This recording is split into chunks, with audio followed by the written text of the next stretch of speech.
Bentornati a EU Factor Next, siamo ormai agli sgoccioli prima delle vacanze e del nostro grande appuntamento finale previsto per il 21 di settembre, di cui vi diremo qualcosa più avanti, ma intanto continuiamo perché ci sono tanti temi da trattare, uno in particolar modo è quello del cosiddetto Fondo Sociale Europeo.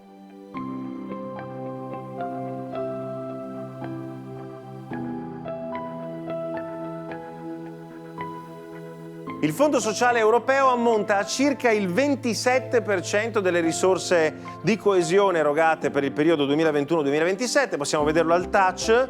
Vedete le risorse totali pari a 529 milioni. Eccola qua la fetta del Fondo Sociale Plus, perché il suo concetto si è allargato nel corso degli anni, pari a 142 miliardi di euro. Risorse ingenti che vedono l'Italia tra i primi beneficiari per due motivi. Il primo è che l'Italia per popolazione è il terzo paese dell'Unione Europea, dietro Germania e Francia. Il secondo è che l'Italia ha particolarmente bisogno di iniziative legate alla coesione sociale tramite questo particolare fondo. Ce ne parla Ahmed Zoutberg, che si trova a Bruxelles naturalmente, non certo in Italia, ma ha fatto un focus per noi sugli effetti del Fondo Sociale Europeo e sui canali di investimento dedicati all'Italia.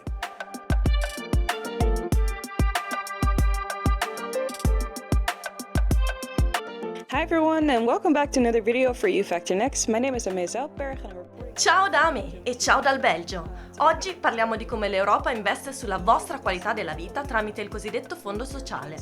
L'Unione Europea investe all'incirca 140 miliardi di euro in progetti sociali per il solo periodo 2021-2027. I progetti vengono valutati dallo staff della Commissione Europea e valutati per la loro utilità su ogni singolo Stato membro. In pratica si tratta di progetti che vanno dalla lotta alla disoccupazione, all'istruzione, al diritto alla salute fino a tante altre iniziative sociali.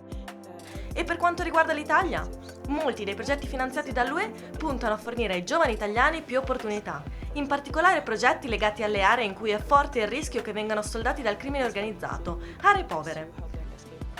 Dall'altra parte ci sono le sovvenzioni per i genitori lavoratori, ad esempio per asili nido e centri estivi. Altro tema, quello di aiutare i giovani italiani a trovare lavoro all'estero.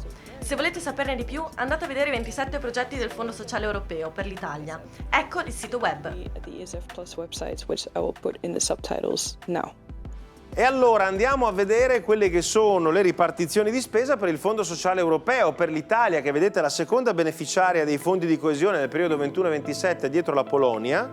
È la seconda voce di spesa e ammonta a 28 miliardi e 6 di appunto Fondo Sociale Europeo da integrare come al solito al 20% con soldi italiani. Nella consueta tabella, se noi andiamo a vedere l'Italia e selezioniamo il Social Fund Plus, eccolo qua, 14 miliardi e 8 in questo caso, vediamo quelli che sono molti dei nostri obiettivi per la cosiddetta Social Europe, l'accesso all'impiego e l'attivazione delle misure relative, la qualità e l'inclusività dei sistemi di educazione e di istruzione, ma anche di addestramento professionale, l'inclusione attiva e anche l'impiegabilità di figure che normalmente sarebbero estromesse dal mondo del lavoro, la qualità e l'accesso uguale ai servizi sociali e anche alle cure sanitarie, e poi qua parliamo anche di career transitions, cioè fondi necessari a quelle persone che fanno un lavoro che sta sparendo e devono imparare a farne un altro, o semplicemente che magari oltre i 50 anni di età hanno perso il loro lavoro e devono reinventarsi una professione. E ancora il miglioramento dei sistemi di educazione, ma anche dei cambiamenti necessari all'interno delle aziende. E infine c'è il problema della deprivazione materiale, stiamo parlando anche della mancanza di strumenti lavorativi in alcune aree, tutti temi sui quali l'Italia e non soltanto devono attivarsi, ma l'Italia, diciamo, da questo punto di vista ha una particolare necessità. Parliamo adesso anche dei temi legati alle ultime elezioni europee. Siamo ancora in settimana nelle quali è in corso la fase di gestazione, magari terminerà mentre ci ascoltate o il giorno prima, poco cambia, fasi nelle quali stiamo cercando anche di capire come funzionano i meccanismi che dopo il voto europeo dell'8 e 9 giugno stanno determinando la composizione della rappresentatività al Parlamento europeo. Il caso di Malta è molto particolare e non è un caso isolato, è un caso in cui il voto nazionale è andato in una direzione, e cioè quella del partito laburista, mentre il voto europeo sta andando a favore della controparte, il Partito Nazionalista, e della più famosa politica maltese che ci sia in Europa, Roberta Metsola, Presidente del Parlamento europeo. Belle de Jong ci spiega cosa sta succedendo a Malta politicamente parlando.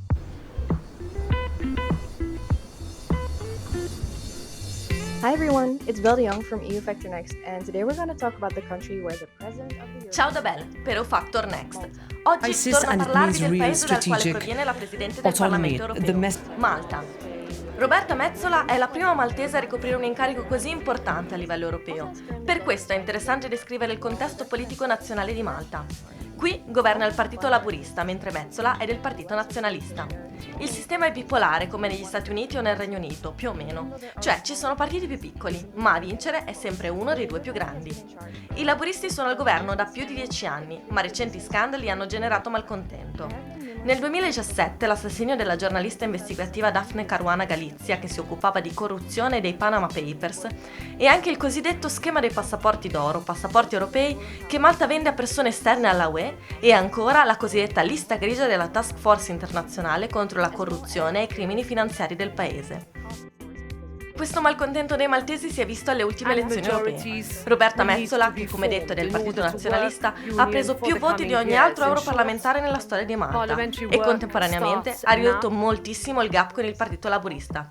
Si è passati da 42.000 voti di differenza ad appena 8.500.